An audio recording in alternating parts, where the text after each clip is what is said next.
Hello, everybody. It's the Friendetta show. It's the show that you know and you love a lot. My name is Patrick. I'm your showrunner, your speedrunner, your host, and your good time magic boy. And this is episode 2, I think, of this season, or episode 22, if I've forgotten to change the episode titles by the time this one goes live. This is the Patreon episode. Everybody wave or do a thing on your screen. Yeah, hell yeah. So this is the one. So y'all have been hearing about that we were going to be inviting patrons onto the show, and we have done that.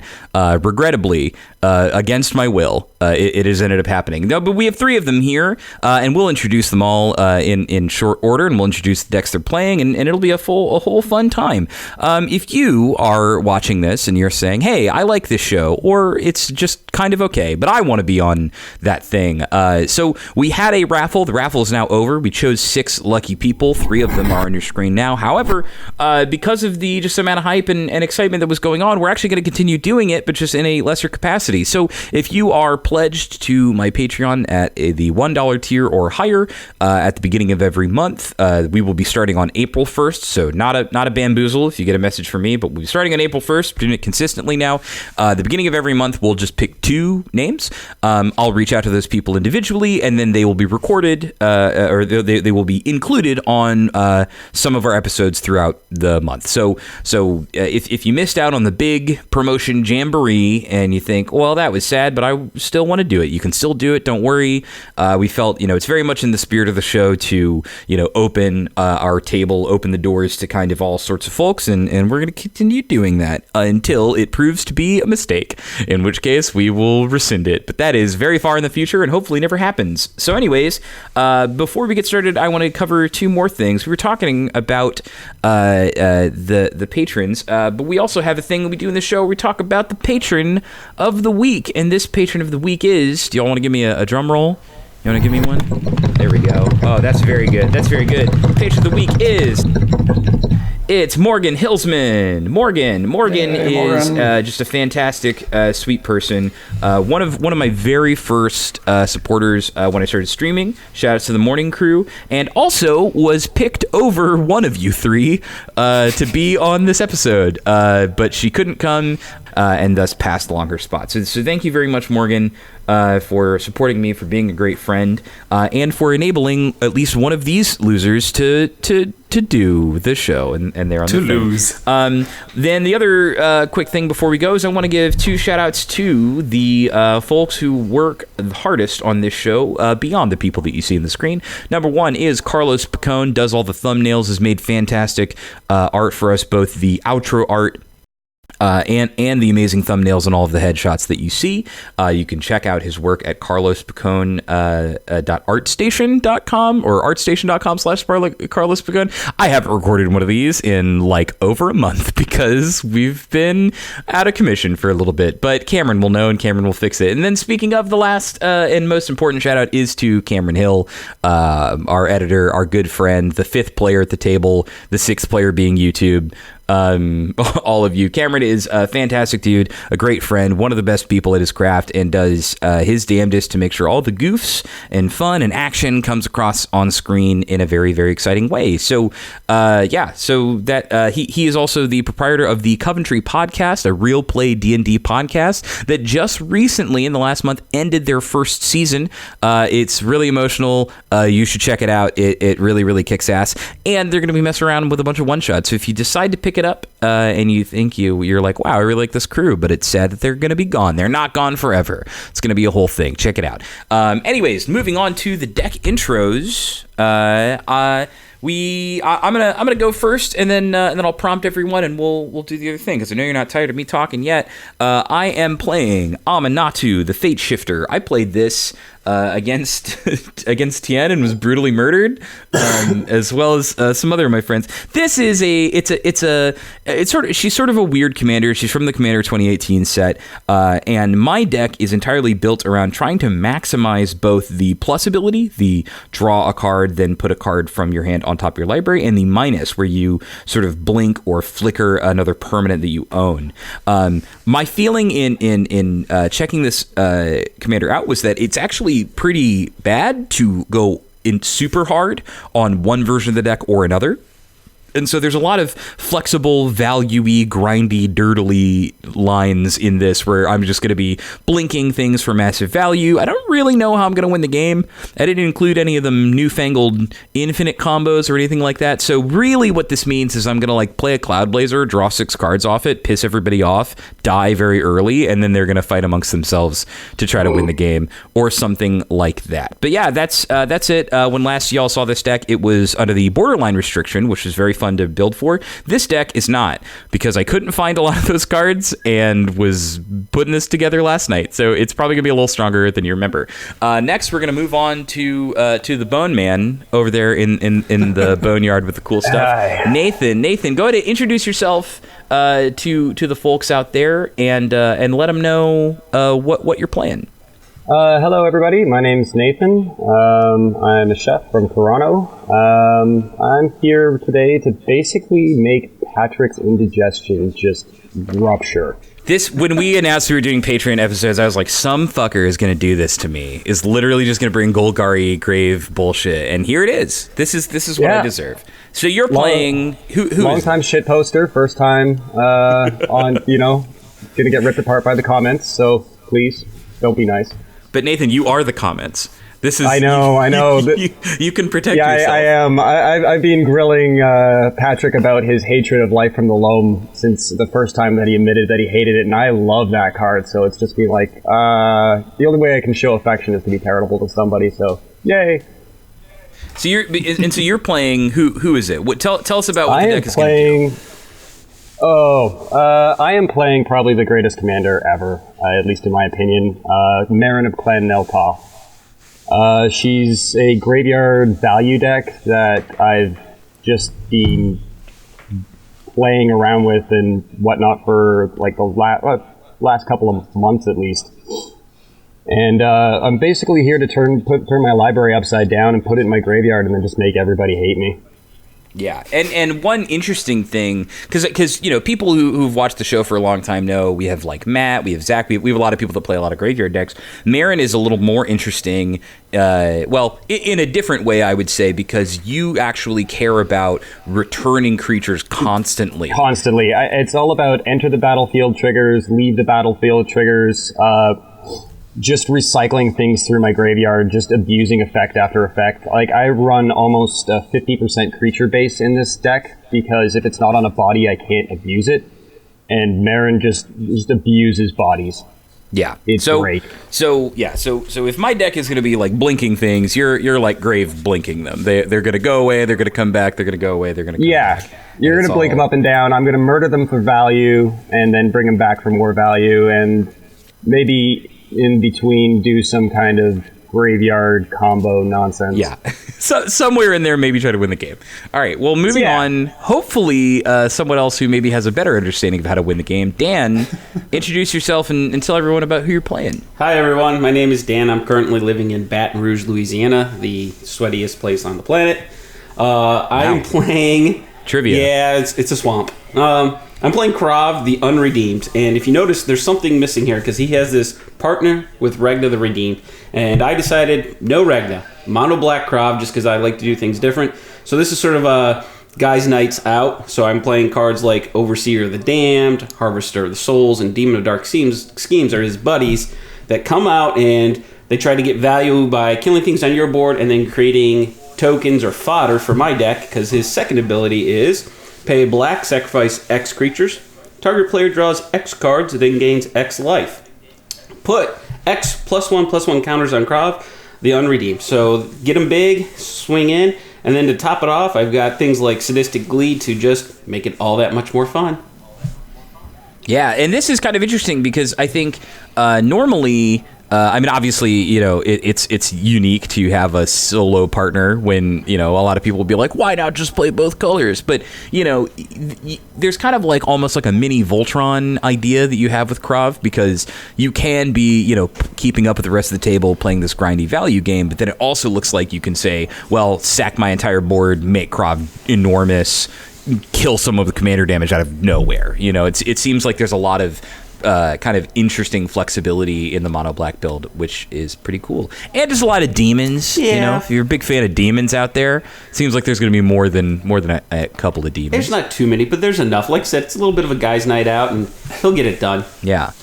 Krav Maga is happening over there. John, save us from this intro, and you'll finish this out, and we can begin playing. Yeah. Tell us who you are, introduce yourself, and tell us about your friends that you've brought along. Yes. Hi, folks. My name is John, or John Bros, if you see me in the comments. As you might be able to tell from my accent, I will, of course, be the Bond villain of this episode. Yeah, there you go. Yeah, or the Doctor Strangelove, or what have you. There are a couple of tropes. And yeah, today I will be playing. Whereas Dan is kind of playing Krav on his lonesome, I have my power couple right here. So that's Reyhan, Last of the Abzan, that's this one, and Silas Renn, Seeker Adept. And what they're doing is, of course, besides loving each other very much, is Reyhan kind of just wants creatures with like big amounts of +1/+1/+1 counters on them. And then, and also he wants them to die. That's an important part. Yeah. And we're all about death on this table. It's okay. Exactly. This is just everybody's gonna be playing black. That kind of exactly. show. Exactly. And Silas, on the other hand, wants the dead things to rise again. Specifically the artifacts. So this deck basically runs a lot of artifact creatures, a lot of +1/+1 counters. Ideally, so like the ideal outcome would be to kind of get a cascade going and multiplying my counters into the infinite. We'll see what becomes of that. But yeah, here's to hoping. All right, sweet. So you got yourself a cool little Sultai, similar, feelings in that you've got some graveyard stuff, but also, implies maybe some more +1/+1 counters or artifact synergies as well. So Exactly. we're kind of building on it from the black to the black green to the black green blue, and then I'm over here just hoping that I don't get run over. All right, sweet. Well, thank you all again so much, not only for your support of this channel and myself, but also for making the time to come out and play. So I think with that, we will be good to go. Scarizard! So Nathan, you won the die roll here. You are going to be the first person going, and I really hope. I was going to say I hope we don't see a Lomon 2, but I don't know if that card is good there. I would have kept the trashiest hand if I could just entomb on one. I don't care. Like, I'll keep a one-land hand. Snap keep. I swear to God. End me forever. All right. I would. Okay. That's yeah. All right. So I'm gonna play a Guiltleaf Palace tap, and I'm gonna pass. All right, I'm going to draw. Oh wait, I need to draw a card off of multiplayer, right? Yeah, you do. Does that change your decision? No. Okay. Well, all right. Well, then there you go. I'm going to draw my All right, card. Dan, go for it, buddy. And play this swamp, and I'm going to tap this swamp, and it's not a turn one shit. Soul Ring. It's a. But it's better. In a black deck, it's great. Phyrexian Reclamation. Pay 1 in a black, 2 life. Return target creature from your graveyard to my hand. Yeah, that is that a rare? Was it a rare? No, it's an uncommon from one of the Urza sets. Yeah, it's man. great. Damn, it is very good. I have greatly underestimated that card many times in Commander, but I never knew it was 1 mana. Damn. Okay. Well, shit. I'm going to draw a card, and I'm going to make a play that's maybe worse than that. Well, it's definitely worse than that. I'm going to play a land, but I'm going to play a Celestial Colonnade. It's a blue-white land that I have to talk about a little bit because I can animate it to make it a 4/4 flyer with Vigilance. So you can beat the shit out of people with this land, which makes it a land that I like. And then John. Modern that loves that? Yeah, I think there's some modern stuff. We opened it in the Ultimate Masters thing, so I have one now. John, go for it, buddy. We'll play a Vault of Whispers. Yeah. And then we also have a turn 1 play, which is, no big deal, just a Wayfarer's Ball. I love that card. Oh man, I've never been more upset to not be playing red. I want to turn 1 Vandal Blast your fucking artifact limit. Okay, Wayfarer's Bauble. This card doesn't see enough play at all. Tell us what this one does. Yeah, it basically is just a rampant growth on a stick, right? So it's for 2 mana and tap and sacrifice. I search my library for a basic land, put it into play tapped, shuffle my library. Yeah, if y'all are out there not playing a deck with green, you should probably consider putting Wayfarer's Bauble in it because it's very hard to match a turn 1 Wayfarer's Bauble. It's very, very good. All right, and I think that is it for you. Yeah. All right, sweet. Nathan, take it away. I'm going to play a Windswept Heath. I'm going to crack, and I'm going to go find a Bayou, and I'm going to pass the turn. All right, I'm going to untap. Hit us with that sweet turn 2. Draw. You know what? I'm not going to disappoint because... Oh, damn. Oh, yes, absolutely. How about let's follow it up with the Jet Medallion. Let's make everything cheaper on my board. So all black spells cost 1 less. Yes. Okay. All right. Listen, that's a good 1 and 2. I'm cool with that. So all right, I'll draw a card for the turn, and let's see. Do I have anything going on? The answer might surprise you. No. I'm going to just play a Watery Grave tapped, and then pass the turn over to you, John. That doesn't surprise me, actually. Draw for the turn, and...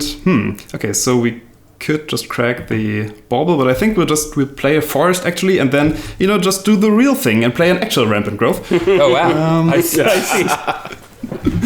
Yeah. Hey, okay. The good old fake out. Yeah. And I think, Nathan, you can go ahead. I'll just find a swamp, I think, or maybe an island. We'll see. John, I see what you're doing over there with that wafers bubble. It's not like you have any artifact recursion. Nothing? Over there. None. Sure. I will say, though, I'm less scared of his artifact recursion if he's just continuing to bring back a rampant growth. Mm-hmm. Like until it's something truly buck wild, I think. Until he has 12 mana on turn 4. Yeah. All right, Mr. Jet Medallion. Nice deflection. Whoa. Nothing to see here. Nothing to see. You're just gonna play your Cabal coffers in a bit and no. Blast off to space. Do that. I mean, all maybe. Right, Nathan, you found your Bayou. What's going on with it? I was passing the turn. Oh no. Well, wait. Oh, it's my turn again? Yeah. It's become your turn again. The power of shuffling. So I don't know how spicy this is supposed to be, but I'm gonna tap 3 and I'm going to Buried Alive. Oh shit! Oof. Okay, so Buried Alive. This is a famous card. What does this one do? I'm gonna go find 3 creatures and I'm going to put them into my yard.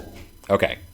All right. So we'll actually wait for this one, so you can take your time and make your selections. Yeah. I mean, listen, one good thing about 4 black decks means there should be 4 Bojuka Bogs at this table. So we're gonna. I mean, listen, isn't Baton Rouge basically just a Bojuka Bog of its own? Very much so. Very much so. Yeah. You can intimately familiar. Yeah, with the bog, so you can make sure that this all ends up going away. All right, so you've buried your folks alive. So who've you got for us?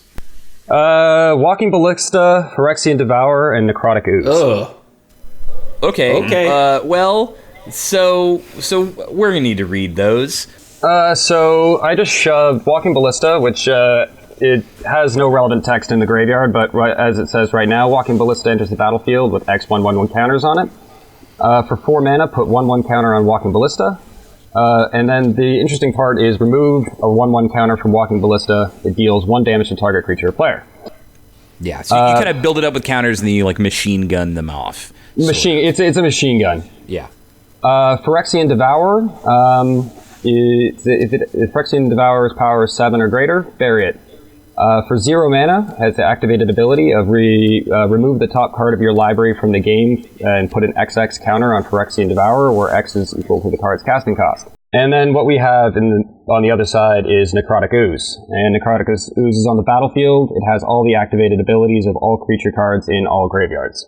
Yeah, so the idea, I would imagine, is that should you find a way to return this Necrotic Ooze to play, something that you certainly cannot do in a green-black deck. No one's ever done it. I have no idea how I would ever no one's ever have the chance. But if you did, you would be able to add a ton of counters onto it using one of the abilities and then use the other to shoot things down, maybe all of our faces. It's entirely a possibility. I don't like this. Yeah. All right, well, sweet. So I'm going to say that's a pretty good turn 3. Yeah, that's really good. All right, and then is that it for you? Yeah, I'm going to pass. All right, I'm going to untap, and I'm going to pray for that bog to show up. Yeah, we're all on bog. No, that was not it. Okay, was it something? Was it anything? Because I'm going to just try to ignore what's happening over there. No, it wasn't much of anything, but I do have die on my own terms. Turn 3 play. I'm going to tap for 3, and I'm going to play Phyrexian Altar, which is sacrifice a creature, add 1 mana of any color to your mana pool. Okay, all right. Everyone's starting to get their little bullshit together. It'd be nice if I had some creatures to go with it. So, and then I'll pass the turn. Oh, well, maybe one day. You can't have it all. I know. Unless your name is Nathan, and then you can have everything. Okay. What? I'm sorry. No, it's fine. All right, I'm gonna play a normal. I'm gonna play a normal Plains, and I'm just gonna do the only thing that I can do. A completely inoffensive Aminatou, the Fateshifter. So we briefly talked about her. The 2 abilities that are going to matter the most are, like I was saying, +1, draw a card, then put a card from your hand on top of your library. So it's kind of card neutral, but you get to swap things around for trickery. And her -1 is exile another target permanent you own, then return it to the battlefield under your control. Which is interesting that it says you own, because you do not have to be controlling it. So there's a lot of neat ways in which you can give things to people and then blink it back to your side of the field for shenanigans. Perplexing Chimera. Yeah, and just so I can do something, we're going to plus her. I'm going to draw this card, which is just, it's okay, I guess. And then I will pass over to John. John, save us, dear God. Nil, hail, First of all, I think there's a child on the battlefield. I don't know who left it there, but A magical child, thank you. Hey, she's creepy. She's awesome. That's a Seb McKinnon first Planeswalker. Oh my god. Yeah. Great art on Aminatou. Swamp into play. Tap that for the usual like turn 3 Soul Ring. No, this is good because according to the command zone, now that you've played it on a later turn, you're going to be okay. It was of course in my opening hand, but no. I know. Yeah, perfect. Yeah, Soul Ring. Tap that for 2. And then we'll see, add a black, add a blue, and I think we're gonna go ahead and get out Silas. Silas Renn, Seeker Adept, is a 2/2 legendary artifact creature, that's an important part, a human, and he has Death Touch, and whenever Silas Renn deals combat damage to a player, choose target artifact card in your graveyard, you may cast that card this turn. So it's kind of artifact reanimation if I can get through to anyone. Right. And we still have a colorless in the pool, so we'll just use that and the green and just blow up the bauble. Yeah, just go get yourself another land. Yeah, not a bad start. Assuming we don't die next turn. Yeah. Pass the turn to Nathan. All right, go for it, buddy. Okay. All right, what do we got? Command Beacon. Mm-hmm. Okay, and that one's actually interesting. I actually think we have never played Command Beacon on the show. So this one, tell everyone about this. Command Beacon is awesome, especially if you can abuse land entering the battlefield, because it allows you to sacrifice it to put your commander in your hand, so you can completely skip the commander tax. Yeah. And it's great when, after Meren's being killed 4 or 5 times, and you can start sacrificing Command Beacon and then loaming it back.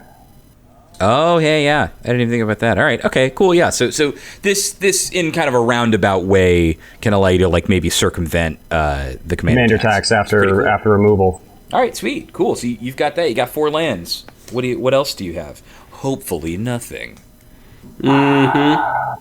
Patrick. What do you listen, man? I'm just a little girl with 3 lands and 4 loyalty counters. That's all.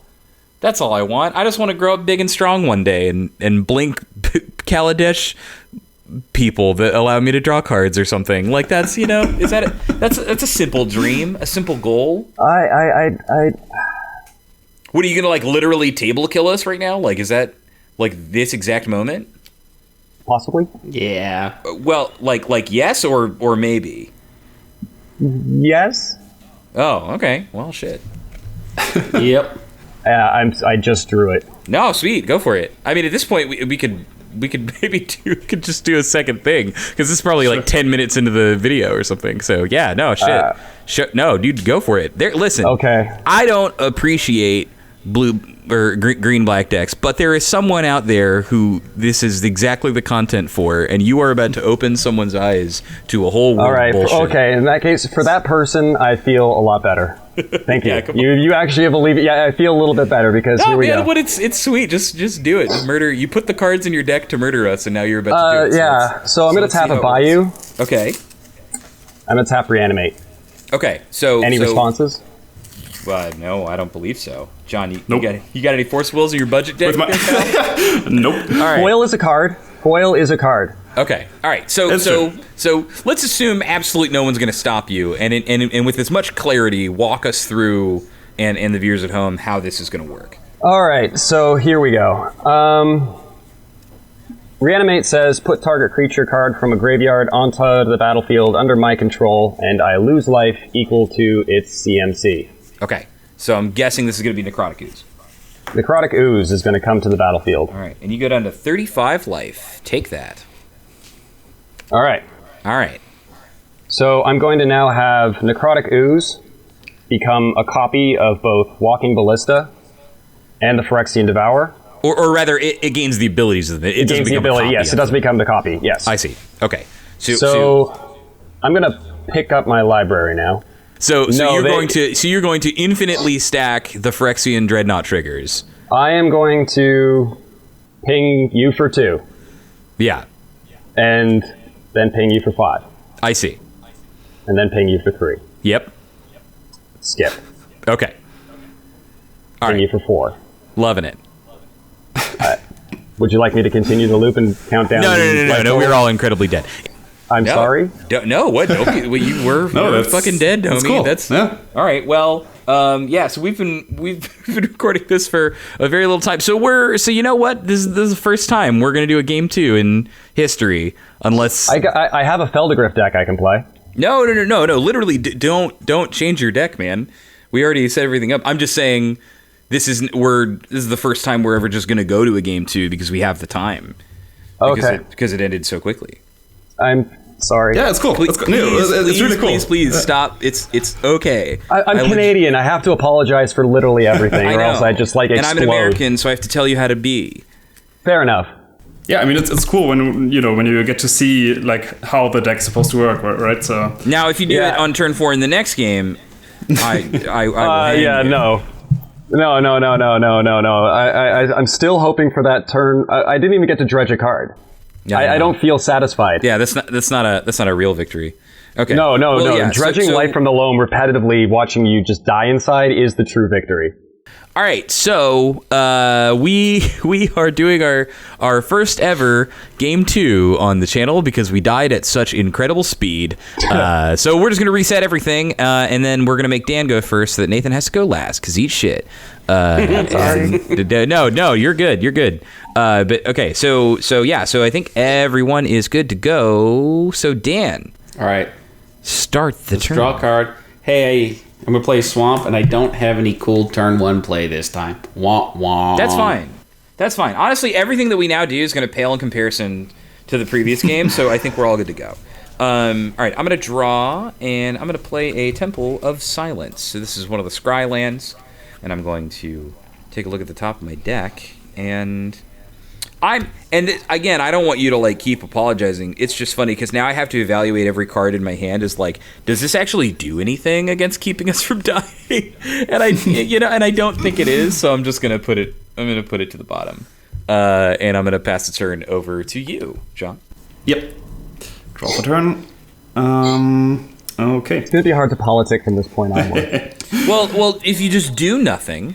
Yeah, I'm just gonna dredge. I'll just dredge things. Yeah. Well, that'll make it very hard for you to politic with me. I'll go into a blind rage. Good point. Yeah.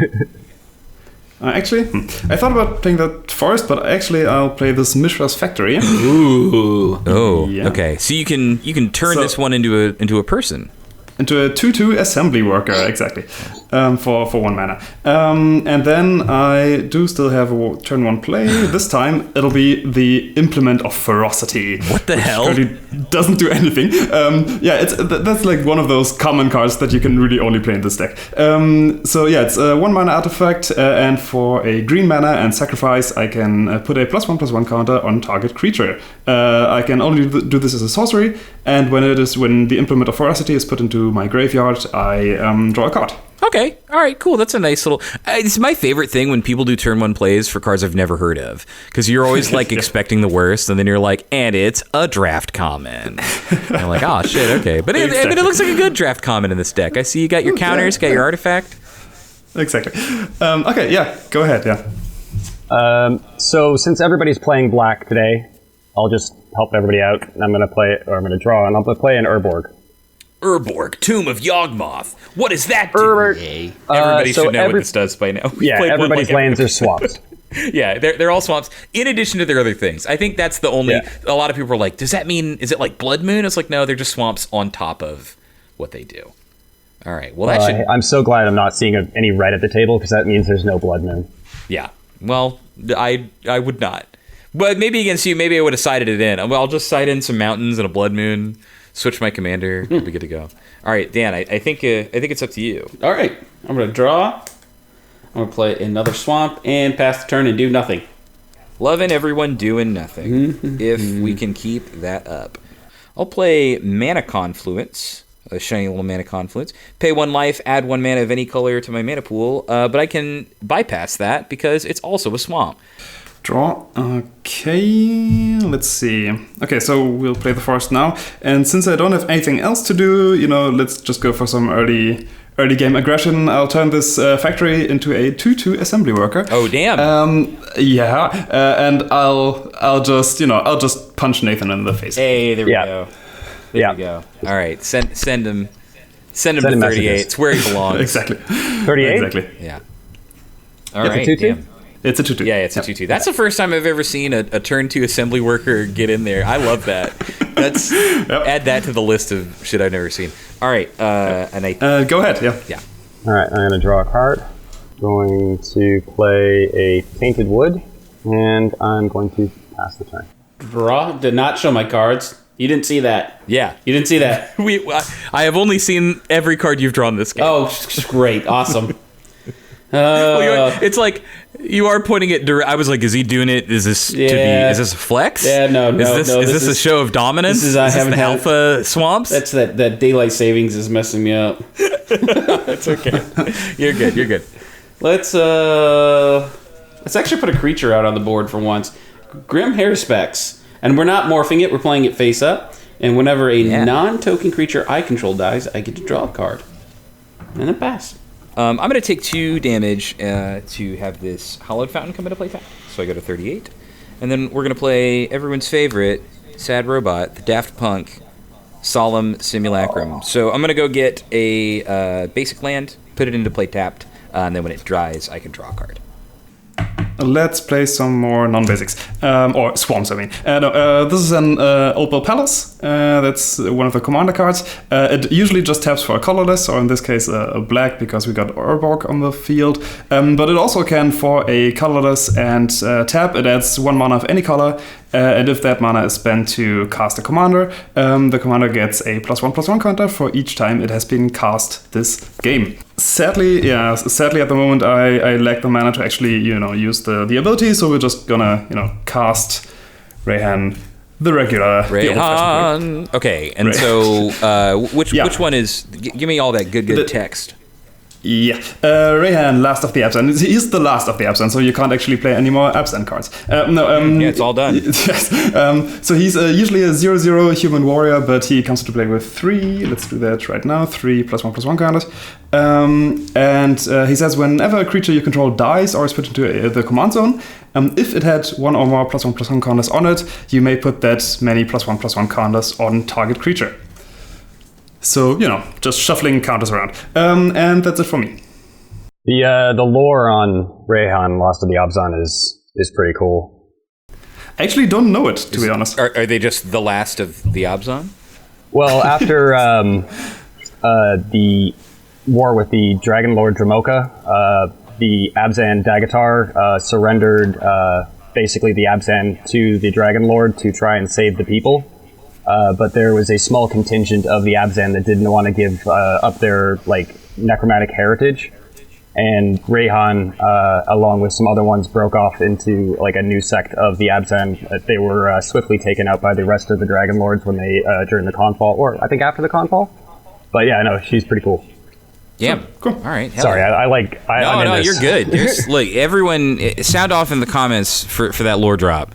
This is we're giving you some nice casual lore here. All right. So I'm going to casually play a Strip Mine. Oh, hey. There you go. However, I'm going to tap it and I'm going to play a Midnight Reaper. Hey, okay, so that's kind of like the Grim Horror specs, right? They're almost the same. It's a little bit different than the Grim Haruspex because this triggers off its own death, where Grim Haruspex triggers off the death of others. I see. And It's also got more cowbell, probably. Yes. It also does damage to you. I'm gonna play my Cabal Caw first because it's my only land in hand now, and then we'll play the commander. Krav. We'll put him up Krav over here. Maga. All right, here he is. Krav. All right, so run me down Krav again. How it all works? I can pay 1 black mana and then sacrifice X creatures, and then target player draws X cards, mostly going to be me, and then gain X life, and then put X +1/+1 counters on Krav. So if I sacrifice 3 creatures, I get 3 cards, 3 counters, 3 life. Yeah, and all for 1 mana, so that's actually pretty good. And how big is he? Right now, he's just a 3/3. Nothing exciting. Okay. All right. Okay, so we'll tap 1, 2, and 3, and we will bring out my girl, Aminatou. She's here. She's arrived. I'm not going to read out her text because I did like 3 minutes ago, so y'all should probably know what she does. But this time, we're not going to be doing any of the drawing shenanigans. I'm going to play my Flooded Strand and then crack it, so I'm going to lose a life, go to 37. Let's see. I have decisions, actually. I don't like that. I like my games to be interesting because I'm not that smart, or straightforward rather. I don't like when I have to think about it. Okay, well, we're gonna grab a scrub land, which is it's the bayou of the black-white lands. It's a plains swamp. Don't shuffle my hand into my deck. I've yet to do that, but we've had people who have done that, and I figure it's only a matter of time until I join them.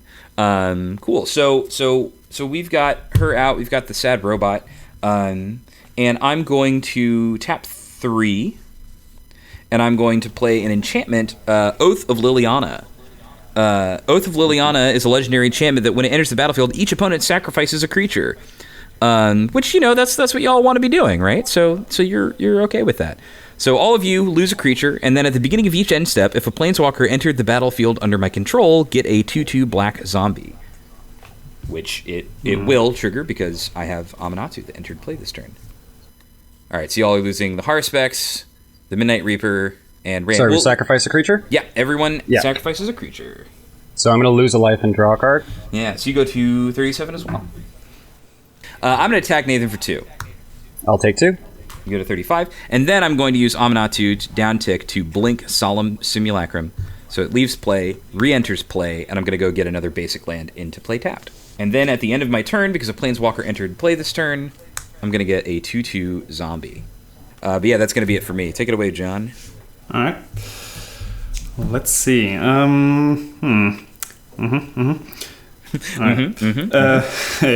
Land for turn will be a Buried Ruin.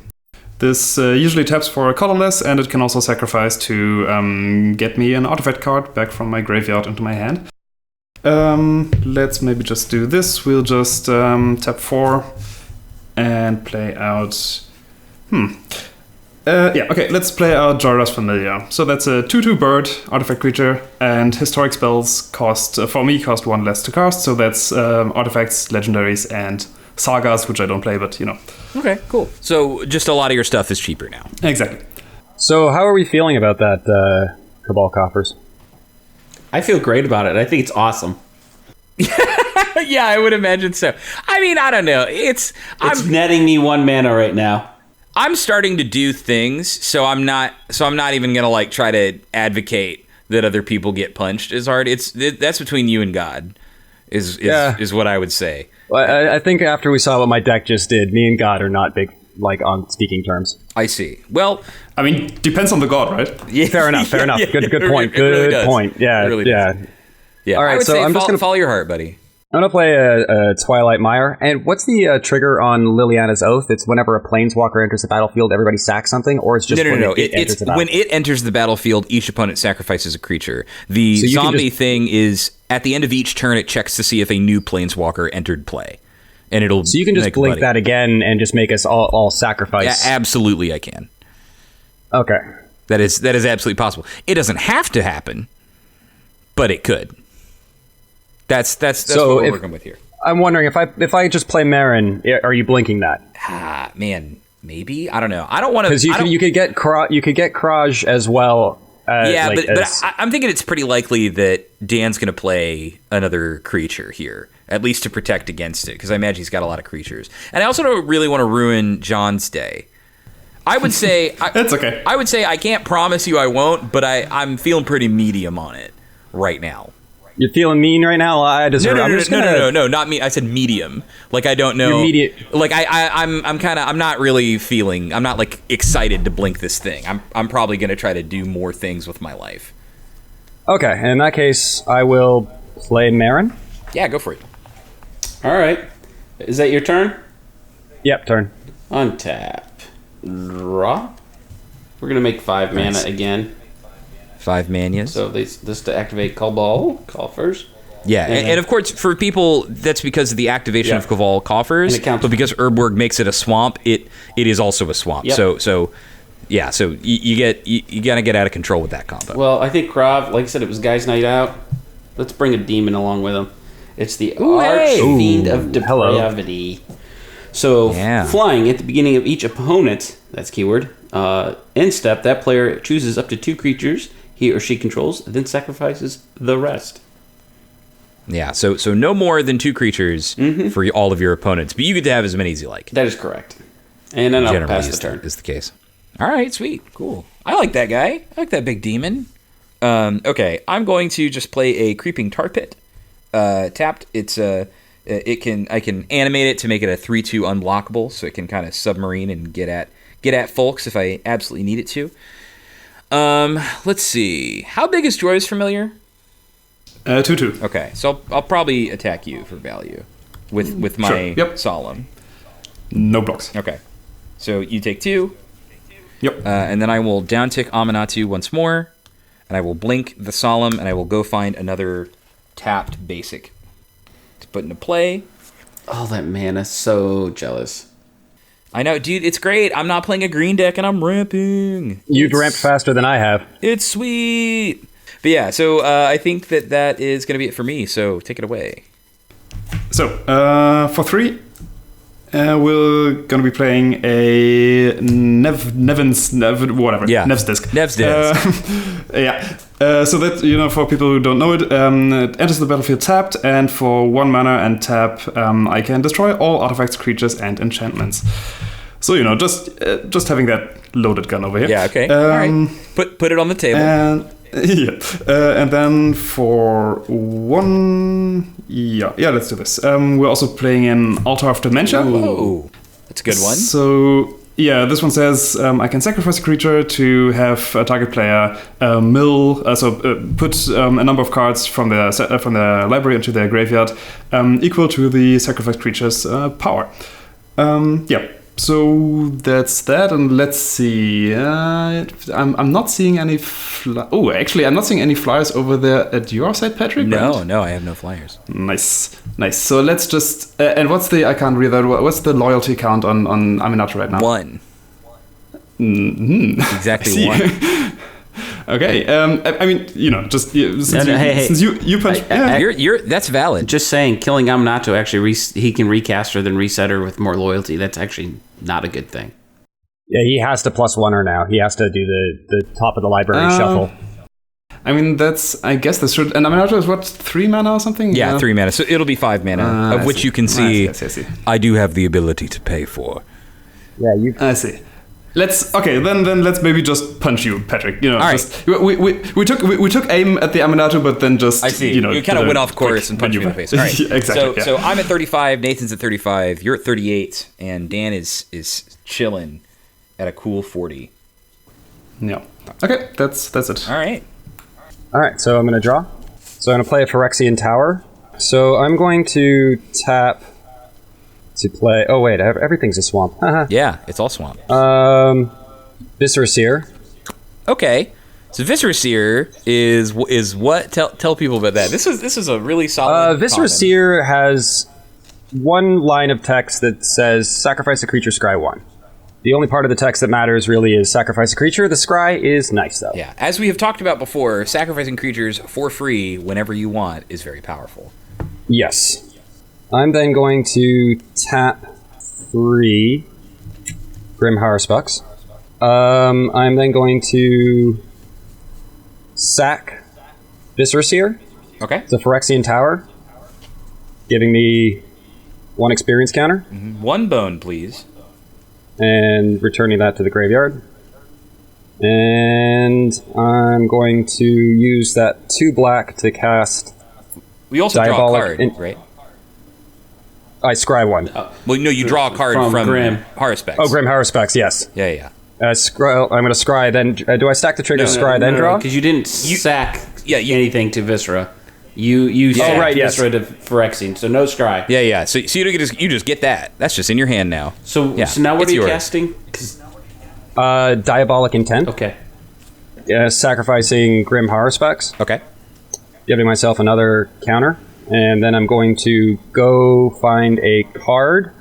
But since it's not I don't need to show it, I'm going to pass the turn and move to the end of my turn, and I'm going to return Visceraseer to the battlefield. Yeah, so we kind of brushed over it, but Meren basically, at the end of every turn, will put a creature in your hand, or you can just strictly bring a creature back if its converted mana cost is equal to or less than the number of experience counters you have. So a lot of these 1-drops in Meren-style decks, for anyone out there who's interested, you can kind of, sack them, chain them into each other, bringing them back every single turn, which ends up being pretty good. Having said that, so Diabolic Intent's pretty scary here, huh? Yeah, very. Don't worry, I'm not going for Buried Alive. You've already won the game, and now you're demonic tutoring. Mm-hmm. So you can say things with your mouth, but I'm seeing with my eyes that this is quite powerful. Counterspell. Okay. Ophiomancer is a creature human shaman, 2/2 for 3. At the beginning of each upkeep, if I control a creature or control no snakes, put a 1/1 black snake onto the battlefield. Yeah. Sweet. So and that's kind of cool because it's on every upkeep. So you are going to always, for as long as Ophiomancer exists, you're always going to have a snake. Yep. I'm going to go to combat. Okay. Mr. Meren, you have no flyers, do you? No, I do not. 5 in the air. Damn. That's Commander. No, it's not my command. That is Archfiend. Oh. As good as my commander is, confused. As good as my commander is, he does not fly yet. Yeah. And Krav's not that depraved. Krav's a good boy. Yes. I mean, he's almost redeemed thanks to Regna, right? Almost. Yeah. He is absolutely still eating people. Yes. Though. That is kind of a problem for Krav. Well, yeah. And then I'm going to pass my turn. We got to work on that. And then on the upkeep, I will make... Yeah, you get that snake. I got a snake. All right. Yeah, I'm gonna just keep, I guess, doing dumb stuff for value. So I'm gonna -1 Aminatou and cash her in to blink Solemn again. So Solemn comes into play. I'm going to play my actual land for the turn, and I'm going to tap 2. I'm going to play another enchantment. I'm going to play Blind Obedience. I like it. Yeah, so Blind Obedience says artifacts and creatures my opponents control enter the battlefield tapped. I don't know if that actually matters against any of the things that y'all are doing, but maybe it do. I don't know, but maybe it will. It also has a bit of text that says extort, and it says whenever I cast a spell, I may pay white or black as an additional cost, and if I do, each opponent loses 1 life, and I gain that much life. So more dirtily grinder value going on here. So now we will actually tap 1, 2, 3, 4, 5 and recast Aminatou. So she's coming back, and I will pay the extort cost for that. So all of you are going to lose 1 life, and I'll gain 3. And I'm going to -1 her again because it is a new instance of the Planeswalker. We're going to blink Solemn. We're going to go get another basic, and then I'm going to pass the turn. And I think I'm almost out of basics. So must be rough. We'll see. I know, yeah, it's real tough over here. Real hard life. Well, we just hear... Oh, and... we just hear, like, the... Oh, well, so, sorry. There is also additional stuff that happens, so I can't actually pass the turn just yet. Okay. It's functionally almost over, so I'm going to grab this Plains, because we're almost done. Then, because of Oath of Liliana and a Planeswalker entered the battlefield this turn, I'm going to get a zombie. That is going to put me to 3 creatures, which means that I'm going to have to sacrifice 1... Nope. So, yeah, I know that's what I'm talking Yep. about because of Archfiend of Depravity, I need to have 2 or less at any given time when my turn ends. So I need to think about if I'm going to cash in the Solemn and draw a card. So we'll just sack. The zombie shows up to the party and is like, "Hey y'all, I heard a Planeswalker's here," and then gets the fuck out immediately because the Archfiend of Depravity makes me get rid of him. And that's it. That's my whole jam. And I will pass the turn to you, John. Let's start the turn playing a Mortuary Mire. It doesn't really do much at the moment. It comes into play tapped.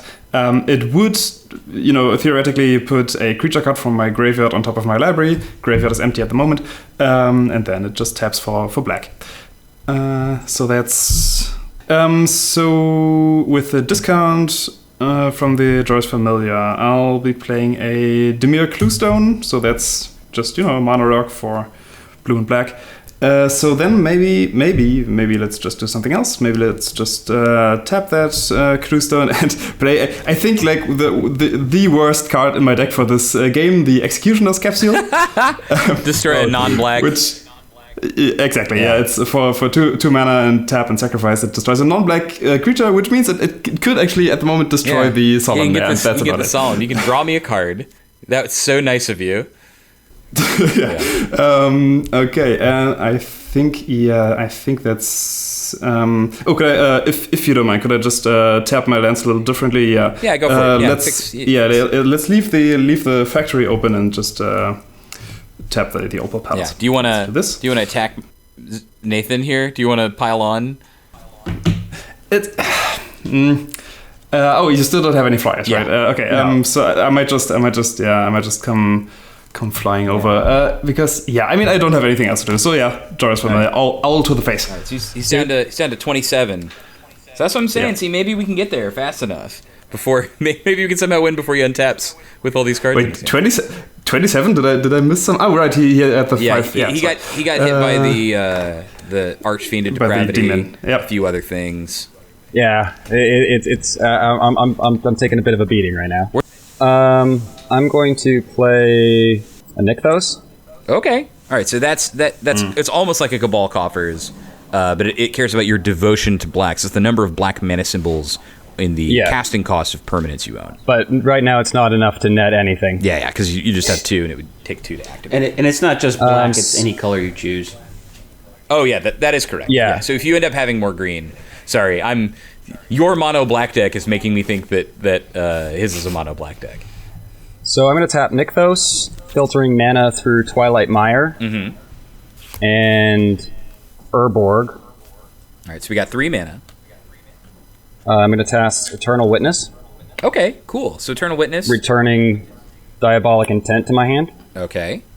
I'm going to tap 2 Diabolic Intent, Eternal Witness. So I'm going to tap Strip Mine and Phyrexian Arena to cast Diabolic Intent, sacking Eternal Witness. Yeah. So that gave you your third bone. That gave me my third bone. For Meren, which also means the Eternal Witness can come back. So the threat level is rising whether you want it to or not. Because now... Because you're now tutoring for your second card and are going to get a card back at the end of this turn. It can't stop the value train once it starts going. Well, there is one way to stop the value train, and it ends at about 27 more life points. Fair enough. That being said, I'm going to play tap Tainted Wood and play Spore Frog.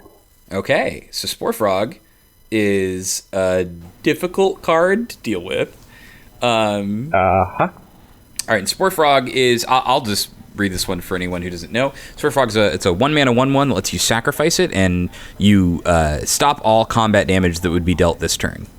So Spore Frog's going to hit the battlefield, and then I'm going to move to the end of the turn, and I'm going to have 2... No, is your Archfiend of Depravity still out? Yes, it is. It is.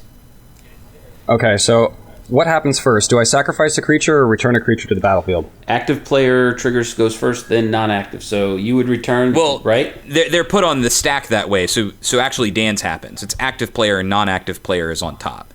Yes, that said it backwards. Yes. Yeah. Yep. So sack a creature Archfiend of Depravity happens now.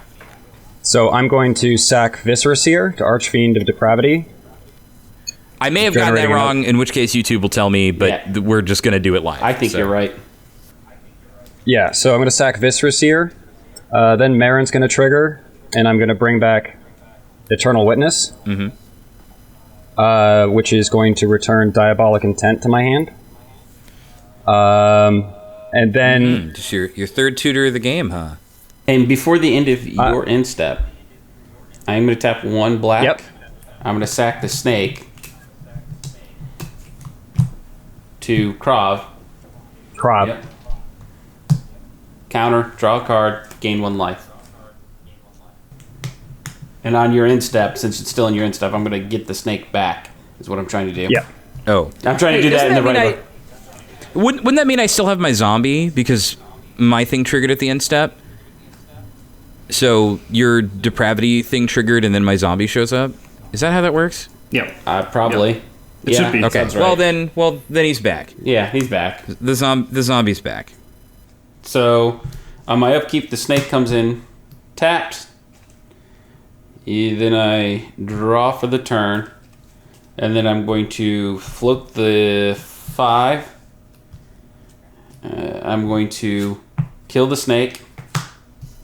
Yeah, using Roll Krav's it up. ability. So you're gonna go up to 41. Yep. He's gonna get a counter. You're gonna draw a card. Draw a card. And this is where I'm mad at you for your blind obedience. I'm going to put out the Wayfarer's Bobble to go find lands. But Man, yep. I was really hoping it would hurt Nathan more than it has hurt y'all. Yeah. So I'm very sorry for that. Now let's go ahead and put out a Nem's Death Mantle, which is equips for 4, and then whenever a creature dies, I can pay 4 to bring it back from the graveyard. And the equipped creature gets +2/+2 and is a black zombie into its other things.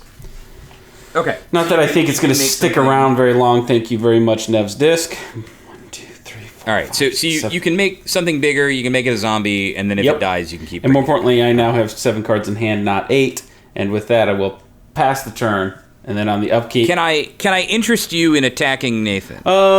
he's got a Spore Frog. What's the point? Counterpoint? To force it out? Yeah, I can see that. because then we can continue punching him. Counterpoint? Counterpoint. You are land screwed, aren't you? Yes. I will be untapping with Strip Mine, and I promise, if that demon comes towards me, I might have to retaliate.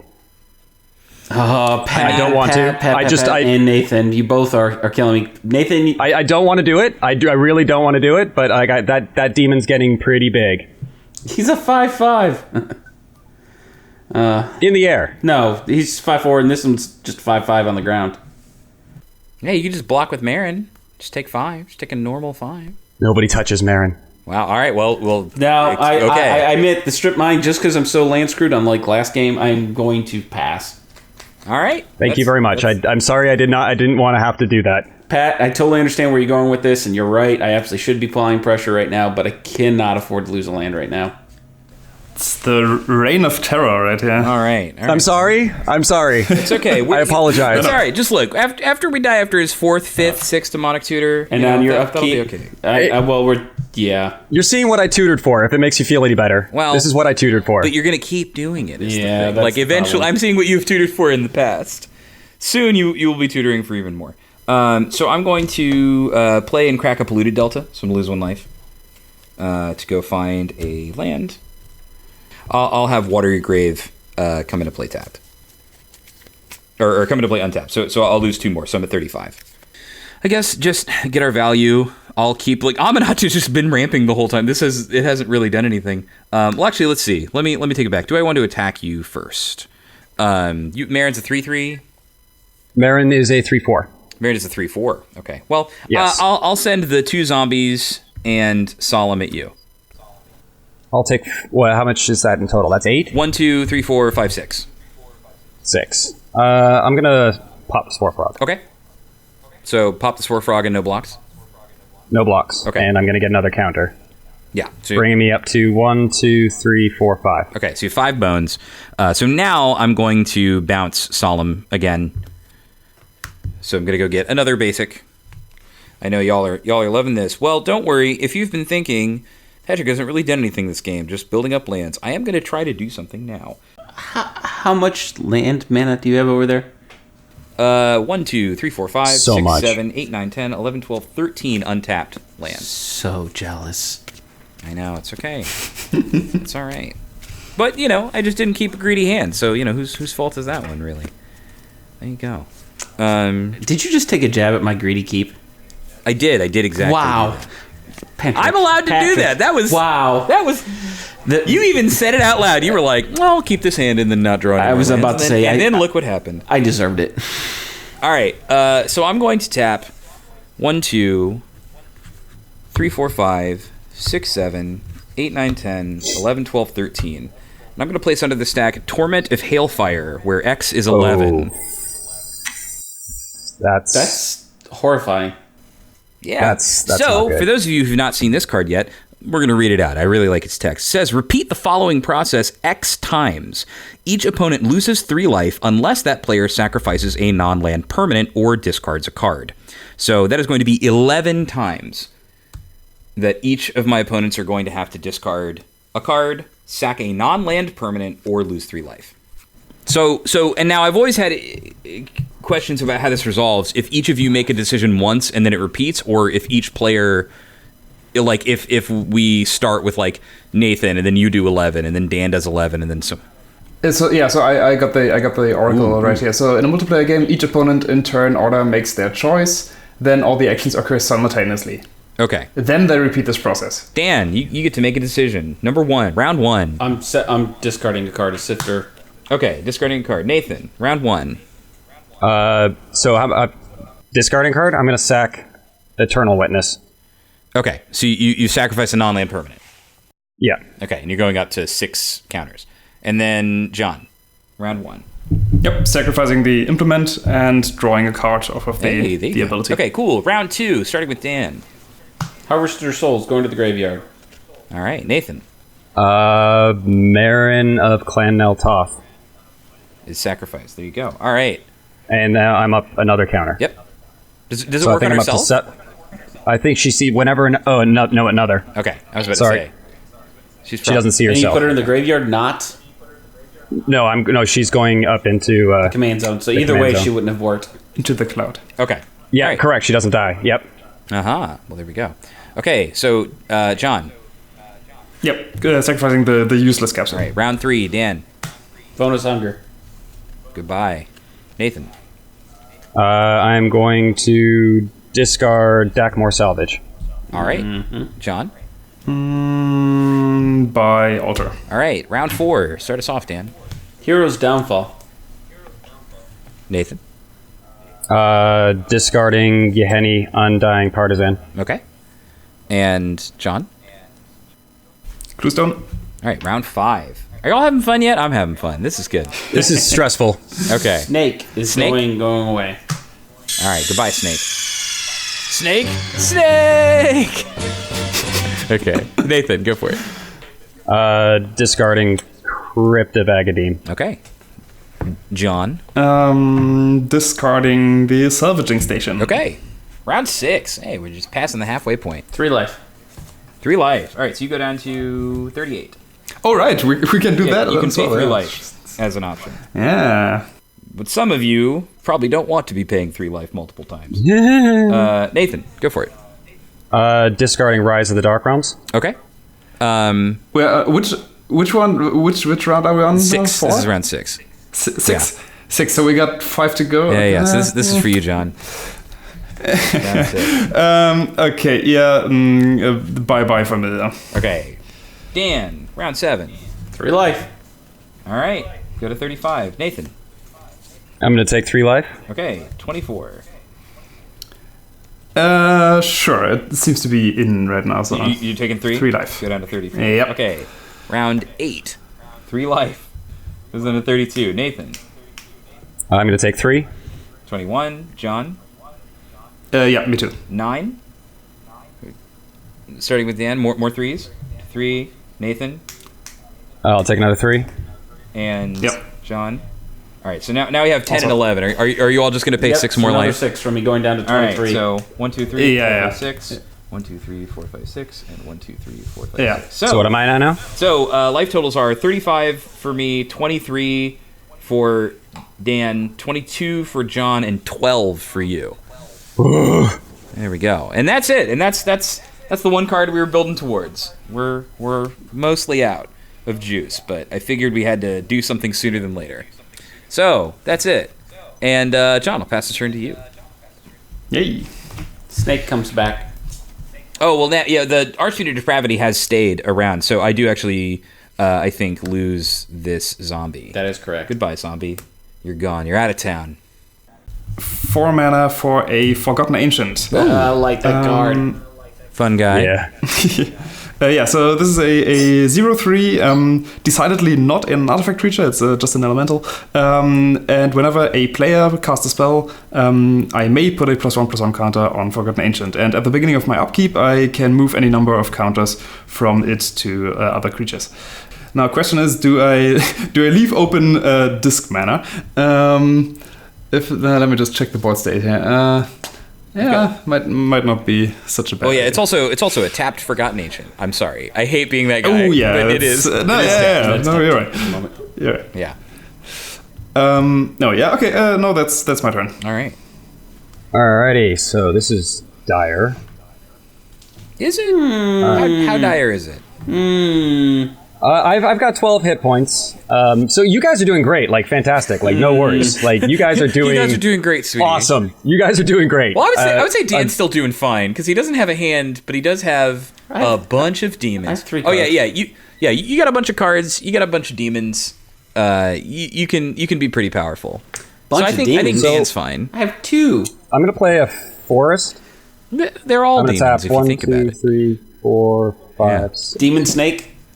Like I'm just saying, you don't roll with Krav and be like, not demonic in some form. Well, I'm sure it rubs off on you. So I'm gonna tap 6. Okay. And I'm gonna bring Meren. Okay, so Meren's back. Okay, trigger for the Ancient. Yeah, ancient gets another +1/+1 counter. She comes back tapped, please, Nathan. She enters the battlefield tapped. Thank you. So I'm gonna leave Strip Mine open. Uh-huh. And I'm going to move to the end of my turn, and I'm going to return Spore Frog to the battlefield. Tap. Yeah, there you go. Thank you. And that's just return to the battlefield and not a cast, right? It's a return to battlefield. Comes right back. let's crack the Wayfarer's Bauble first. Okay. Okay? Ooh, yeah, so you can get more. So it'll make another swamp. Hey, look at that swamp. Let's put Cauldron of Souls out on the field. Okay. Ooh. Wow. I'm very glad that comes into play tapped. Yeah. Yeah, so Cauldron of Souls lets you give any number of creatures you control persist, which is a sort of weird mechanic that basically says if something dies, if it didn't have a -1/-1 counter on it, it can come back with a -1/-1 counter on it. So it's kind of like wrath protection, but also lets you, maybe double sacrifice things. There's a lot of value there. The double sacrifice is really what it's there for. Yeah, I'm playing a little bit greedy, but that's okay. But I am going to use that one floating mana to sack the snake to gain a life. Make Krav even bigger. And draw a card. That's the more important thing. Draw a card. All right, so now I'm going to combat.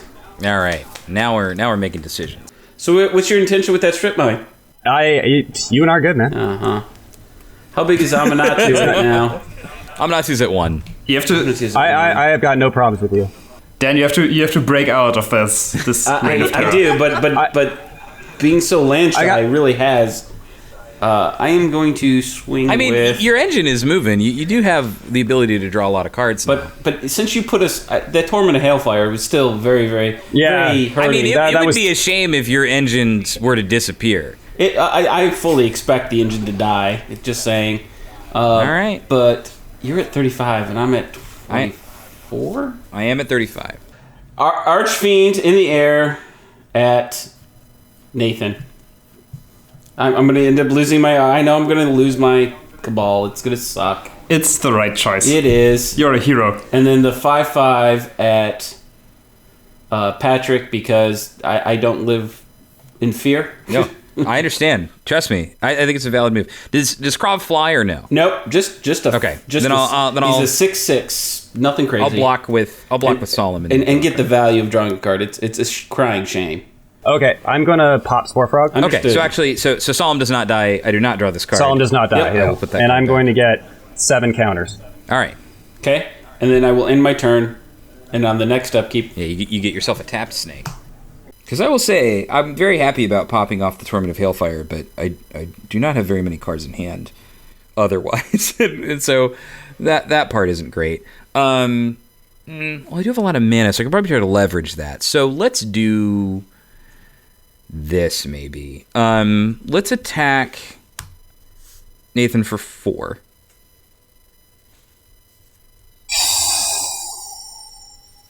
I'd say 4. Okay, Nathan goes to 8. I will cash in Aminatou using her -1 to blink, and I will blink Oath of Liliana. So Oath of Liliana leaves and then re-enters, and every one of my opponents has to sacrifice a creature. Snake is going away. Meren is going to die. John, I'm so sorry. You are such a good person, totally and you have taken all of the splash damage of everything that I have done, and I'm so sorry. That's all right. Okay, so I'm just here to have a good time. Well, I certainly hope that that's still happening to some degree. Okay, so Aminatou costs a bunch extra. So that's happened. Now I'm going to play Ancient Tomb. And I'm going to take 2 life, and I'm basically going to recast Aminatou here. I'm going to do 1, 2, 3, 4, 5, 6, 7, and then I'm going to pay the extort cost as well. So Aminatou comes back in. She's here. Just a constant flickering girl. And everyone's going to lose 1, and I'm going to gain 3. Lose a life? Yes, lose a life. Well, and I gained 3, but I lost 2 to the Ancient Tomb, so I'm at 37. So I only gained net 1. Let's keep grinding out the value here. It's what the deck is here to do. And then I will blink the Solemn. I will go get one of my last basics. We're almost out here. So I got to go dig deep to find it. And then we get an extra zombie. And then I pass the turn to you, John. So here's what's gonna happen. I'm sure this will be like the most impactful play I will do this whole game. Arcbound Worker. Yo, what's this little guy? That's modular. Exactly. That's actually like what the deck is like trying to do, maybe with bigger creatures. So he's a 0/0 artifact creature construct, and he got modular 1. And modular says it comes into play with, let's do this, with a +1/+1 counter. And when it dies, I may put this counter, or however many counters it has, on target artifact creature. Okay, sweet. So that's that thing out and about. And then since there's not much happening on my front, I'll play Rampant Growth. And then I'll do that just in a minute. I'll also for my land for turn, I will play a tap. Oh, also the Arcbound Worker is tapped. Yeah. I will play a tapped Simic Growth Chamber and bounce the Mortuary Mire back to my hand. Okay, sweet. So quick question, Dan. Yes. You swinging at me next turn? Depends. What do you want to do to me this turn? I don't want to do anything to you particularly. Put it this way, I'm always open to deal. I don't want to do anything to you right now, but I need to do something. But I'm going to leave your Krav alive. Just the Krav? Do what you got to do, man. Yeah. All right. What? I said, do what you got to do. Okay. It might not do much, but we'll see what happens. So I'm going to tap 1 green, 1 black, 1 colorless, and then tap into 4 for Pernicious Deed for 4. Okay. So that's all artifacts, enchantments. Destroy artifacts, creatures, enchantments with converted mana cost X or less. Okay, so that's an X is 4 here? X is 4. Okay. John, do you wanna use your disc? I mean, it's it's artifacts. Say again, enchantments, creatures, artifacts. It's artifacts, creatures, and enchantments with CMC 4 or less. Okay, so what wouldn't that hit? All Krav? 3 things that are left on Dan's board. Yeah, you could possibly take Krav with you. You can take Krav, the Archfiend, and the Cauldron with you. Yeah. Actually, let me just think about sequencing here. So you're playing the thing. So I could respond to that. Yeah, I have to respond to that actually. Is it worth? Remember, I look at the Pat's life total. I'm the great equalizer right now. I mean, I have 2 cards in hand and no permanents except for Aminatou. No, yeah. I'll do it. So just to explain my thing, just to explain my thinking here. If I didn't, like, if I wouldn't, sacrifice the disc, I could, if I remember correctly, I could, when the trigger of the Arcbound worker dying is on the stack, could turn the factory into a creature, which then gets the counter. Counters, yes. Sorry? Yeah. You can still, the counters. factory can activate itself, though. Yep. No, but the problem is, if I blow up the disc first, then the worker dies. Then I could, animate the factory, but then the factory would die to the deed. So I see what you're saying. Okay, but I mean the counter isn't worth it. So let's blow up the disc. Okay, so Wah wah wah. well, we have been equalized. Is that all on your turn? Yeah, that's me. I think that's all he's got. Okay, sorry. I'm untapping with a very empty board. Aw. Of course, now I get this card. You are horrible. Horrible card. What? Is it a swamp? No, I feel like I should almost play it just for the lulz. But Go for it. Follow your heart now. 1, 2, 3, 4, 5, 6. Damnation. Yeah, just damnation on an empty board. So I make 6, leaving me Okay. 3. I really need 1 more mana. That's okay. I just played a Micaeus. That was my box topper.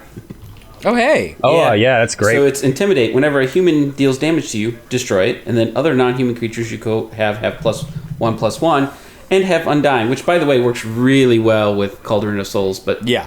Yeah. Yeah, I see. oh well. So, and then we're going to put out a Zulaport Cutthroat. Whenever Zulaport Cutthroat or another creature you control dies, put a +1, or each opponent loses 1 life, you gain 1 life. And unfortunately, he is a human, so he doesn't get the benefit. But Of becoming undying. Yes. And so undying is reverse persist. It's if you didn't Correct. die, if you died and you didn't have a +1/+1 counter on it, So when you put come these back with a +1/+1 counter on it. 2 together, they sort of negate each other, and you can just keep doing it over and over as long as you can tap. Yeah. You can, as long as you have like a sack outlet or some way to. It's not rig infinite, but they quite good. negate each other. Yes. So with that, I'll pass the turn. Okay. All right. Well, I'll untap just my measly few lands, just my small amount of lands. So I'm going to plus Aminatou to draw a card and then put 1 back, which I think now this will work, actually. So I'll put this back, and I will play an Arcane Sanctum, just a tri-land here. And then, let's see, what is it that I want to do? So I'm going to activate Creeping Tar Pit, and I'm going to swing at Nathan. I figured as much. For how much? 3. So you're down to 4. Yeah, we're not looking good. All right, and then that's it. I think I'm just gonna pass the old turn back. Yeah, land for turn. Let's play out the Mortuary Mire again. This time it actually has targets. I think I'll go for the Forgotten Ancient. Put that back on the top. On the old library. Okay. Yep. And we got 6 mana to work with. Well, it should be 7, right? Because it's one of those growth chamber. Oh yeah, right. Yeah, you got even more. That's true. Thanks to Zach, I know the look of a bounce land when I see one. Yeah. 7. Okay. What we're gonna do is for a blue, it's colorless and a black, since it's all swamps. We're gonna play out Silas once again, or actually the first time for this game. Yeah, the first time for this one. Yeah, so once again it's a Death Touch 2/2, and when he damages a player, I can cast 1 artifact from my graveyard. And then for the remaining 4, let's do blue-green. This is a black, and this is whatever. I'll play a Crystalline Crawler. Yeah, I love that card. So this is an artifact creature construct. It's usually a 1/1, but it comes into play with a +1/+1 counter for each color. Mm-hmm. Yep. So, and you can just kind of take stuff off whenever. It's a neat little mana battery. Exactly. So, we have both of these. No, they're not. It's gone. No, they're no longer obedient. It's a whole new world. The curse is lifted. Okay. Yeah, so once again, it comes into play with, so in this case with 3 counters, because I use 3 colors of mana. I can remove 1 counter to add 1 mana of any color to my mana pool, and it can also tap to put a counter on itself. You could tap it, add 4 counters, remove the 4 counters. I use it in Joda because you can store up a little Joda activation on a stick, which is pretty nice. Yep. and yeah, that's my turn. All right. I'm looking at my last card of the game, I think. Well, maybe. I could put you to 1. I don't know if Dan's gonna finish you off. I don't know. I sort of like having Urborger out right now. Yeah, see, that's the thing. Is it's like, then that coffers and that reliquary tower is gonna go away. It's difficult decision. So I was debating on just sending the assembly worker over this turn, but you know what? That's fair. That's fair. All right. What have you got for us, sir? Well, I'm going to play Ramanop Excavator. Hey, that's a good one. That's a really So good one. Ramanop Excavator is like Crucible of Worlds. Lets you With a tail. Yeah, lets you play cards, lands out of your graveyard. And I'm going to play Crypt of Agadim out of my graveyard. Ooh, okay. And I've died to but this it comes one into play before, but It comes into play tapped, so there's nothing I can really do. sure. But in terms of what is the effect of it? You tap 2 and tap it, and you add black to the amount of black creatures in your graveyard. I see. Yeah. Okay. All right. Cool. I'm going to tap 2, and I'm going to Diabolic Intent the Ramanop, Okay. and I'm going to go look for a card. You got it. That is a lot of tutoring this game. I know. Yeah. Sorry. No. This generally plays out toolboxy, so I'd need access to. No, you're good. I don't think that's said with an air of judgment. No. That was sheer jealousy. Yeah, that's yeah. When someone casts like a demonic tutor like 4 times a game, you're like, damn. I have my own Diabolic Intent, and I also run what's the Sidisi Undead Vizier, which is the better one for me, because you just cycle in back through the deck, and it's great. All right. I am going to... Oh, Jesus. What has everybody got on the table? Aminatou and lands. Mikaeus and Zulaport Cutthroat. You killing me? Silas. Well, I think he wants your Urborg, so he's at least going to use the Cabal coffers before he does it. Yeah, but he doesn't need me much after that. We'll see. Because I like it's that or I shoot the Cabal coffers right now. I can be convinced to keep you around. Okay, that's it. I'm cool. Yep. No problem. Sorry. Love you, buddy. We good? Dan, you're great in my books. I pass the turn to you. Have fun. The power. Oh, God. The sheer power over somebody's... Yeah, exactly. This is did not hit a in land. someone's debt. Son of a gun. I'm just not going to get there, am I? Well, how much black mana do you need? You've got a lot right now, right? I have... Well, let's see. Let's make 6. Yeah, so you got 6, 9. 7, 8, 9. Yeah, but I always want more. Yeah, well, I understand. As someone who resolved a Torment of Hailfire this game, I understand. You always want a little bit more. 7. Do I bring out the commander or do I? I think I'm going to do this. I have 2 floating. I am not ascended. Mm-hmm. Oh, so I'm sorry. You've played something into the glare. What is the? Oh, I'm sorry. Here, let's move it over here. Okay, so It this is the Twilight Prophet. Yep, and I have, by my count, 9 at the moment. Okay, and can you read Twilight Prophet? Yes, flying, ascend. If I control 10 or more permanents, I get the city's blessing. At the beginning of your upkeep, if you have the city's blessing, reveal the top card of your library and put that into your hand. Each opponent loses X life, and you gain X life, where X is that card's converted mana cost. All right, yeah. So and you do have or you don't have? I do not have 9 right now. No, but I'm going to float another one to make 3 more mana, and then I'm going to play Haunted Crossroads, and then... Oh, you have ascended. And I'll try and give you some screen glare for your ascension. I even have... I'm really worried about the heart on that little Mishra's factory down there. It's like It's just a level I'm really worried. factor. I'm just terrified. Well, now I might not even have to kill you because this Twilight Prophet might just do it. Yeah, that's true. If you and I do love people dangling from a thread. So I am dangling from that thread. Well, and dying to the top of the deck stuff. All right, Haunted Crossroads though is here. So What is this one? This is pay 1 black, put target creature from your graveyard back on top of your library, and oh god, what's your life? I'm just kidding. Do I want to do? I'm just gonna pass. I have open man. I can do that whenever I want. Yeah, that is incredibly funny. I like that. I could. Okay, I'm going to. So we're on your end step now. I'm done. Yes, I'm into my instep. And Nathan, you have 1 card. I have 2 cards in hand. 2 cards in hand. Let's see. What are the odds one of them is a removal spell? You don't have to find out. Well, we might. I'm going to flash in Dream Eater. Jesus. So Dream Eater has flash flying and says whenever Dream Eater enters the battlefield, surveil 4. When you do, you may return target non-land permanent and opponent controls to its owner's hand. So I'm gonna, And it's a 4/4? It's a 4/3, yes. So I'm going to surveil 4. So I'm going to look at the top 4 of my library. So, okay, Dream Eater is, I think, targeting... John, how many cards do you have in hand? No, none, 0. All right, Silas Renn is going back into your hand. Sure. All right. Okay, so now we'll go to my turn. Is that good with everybody? Yeah. All right. I'm gonna untap. I'm gonna draw this card, of which. Oh, that was all at end step? Yeah, yeah, that was all his end step because this is a flash flyer. All right. Well. Yeah. I can't look. I mean, I'm definitely going to try to attack you for 4. Player blocks and.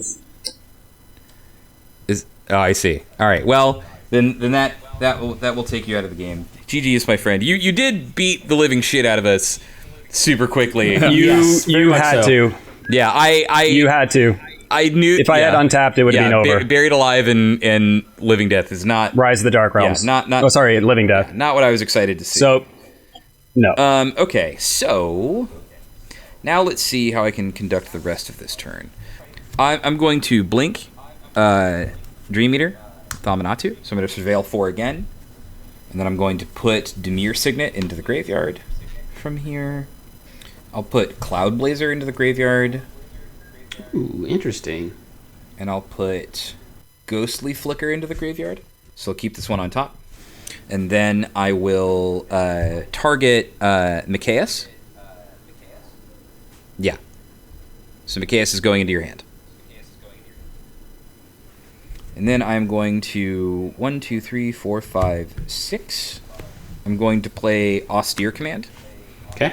And I'm going to name creatures with converted mana cost 4 or greater and enchantments. Okay. I'll float. Yeah, I'll just float 3. Whatever.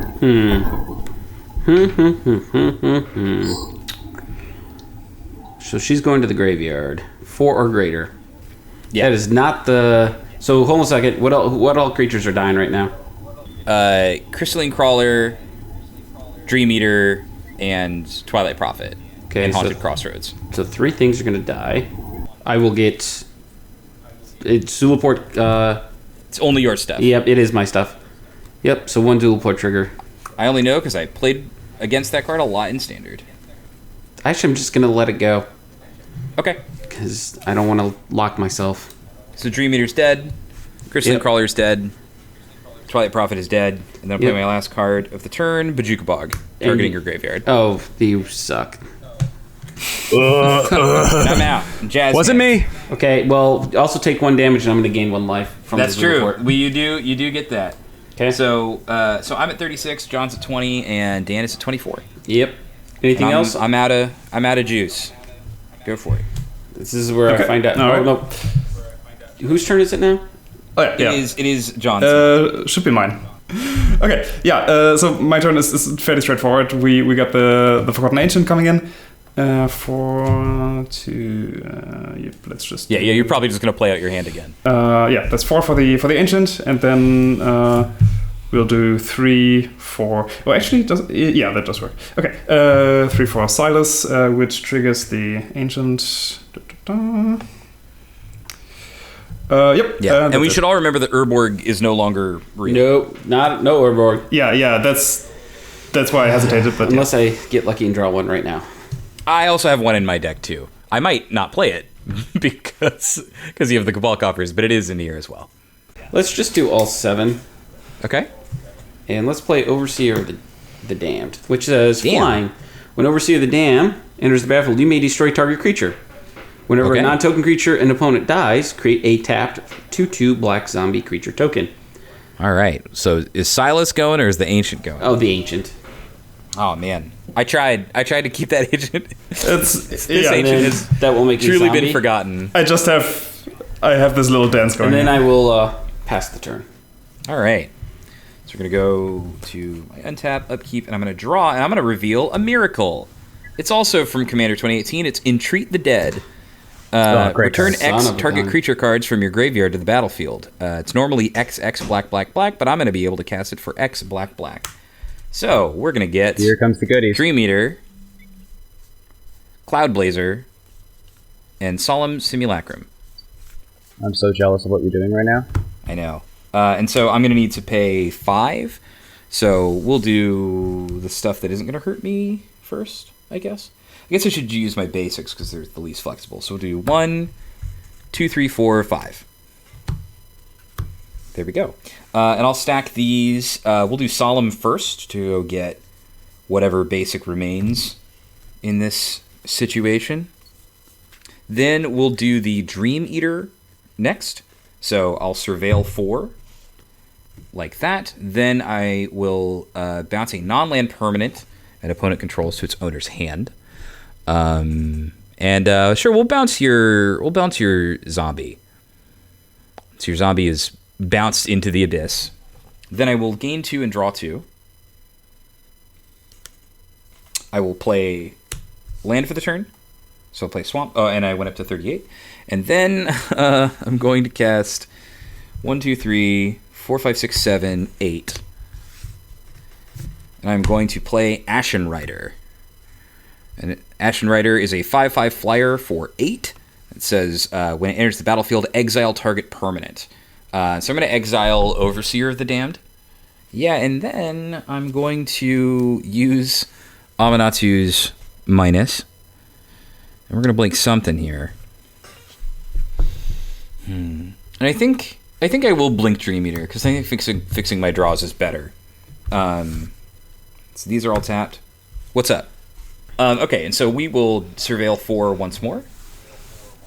Okay, and I will discard or put into the bin Deadly Tempest, and I will rearrange these 3 on top, and I will blink Zulaport Cutthroat. How are you blinking? Oh, The Flickering Dream Eater, doing its got thing. it. Yeah, and I could have been smart and left up Creeping Tar Pit, but I didn't, so I won't, and I'm out of no cards in hand, and I pass to you, John. Dan, you don't have any blockers at the moment, right? Though I don't think I'm the threat right now. Okay. I will say, that's John. If you attack me, I probably won't block you. All right. Can you put a percentage on that? 100%. I'm not going to block. Nice. Okay. Let's do that then. Yeah. Let's attack. Okay. Patrick. I am back down to 36.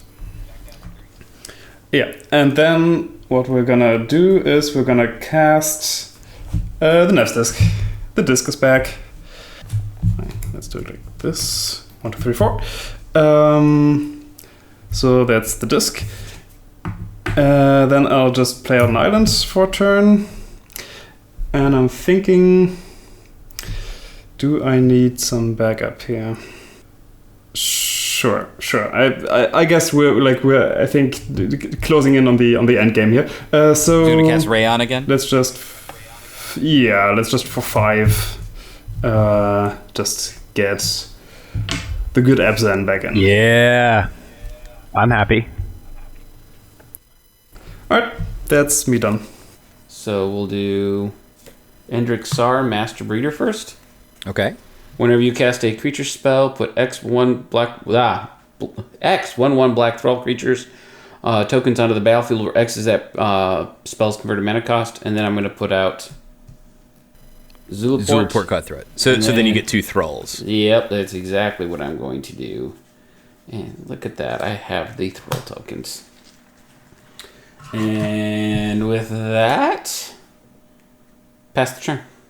All right. Well, listen. If anyone at home has not been utterly disgusted by this deck and is ready for a value overload so hard that even I'm going to punt it myself, that's what's about to go down. I don't like the sound of this. I'm going to go to draw, and hey, it's a miracle. Who would have known? Temporal Mastery. Yeah, so I'm gonna pay 2, exile it, take an extra turn after this one. Time Walk's a fair card. It is. I have always thought that it is a very fair card. Yeah, Time Walk's fine. Okay, so now we are going to attack in the air and on the ground. I'm going to send all of these at you, Dan. What's the total damage? 5, 9, 11 in the air, and 2 on the ground is the solemn. I'll block the solemn with the 1/1. Okay, so this is get through, and you take 11. So I'm going down to 13. 13, yeah. I have a Zulaport trigger, do I not? Yep. You should, yes. Yep, so take 1, and I'll gain 1, going back to 14. And then John is caught in the crossfire yet again.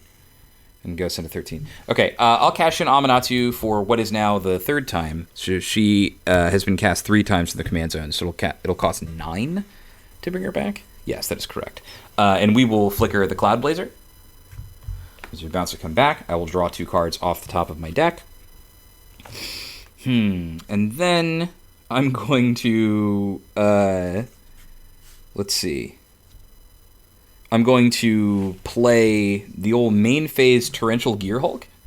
So 1, 2, 3, 4, 5, 6. And what Torrential Gear Hulk says is it has flash. It can be cast at any time. I can cast an instant. But when it enters the battlefield, I can cast target instant card from my graveyard without paying its mana cost.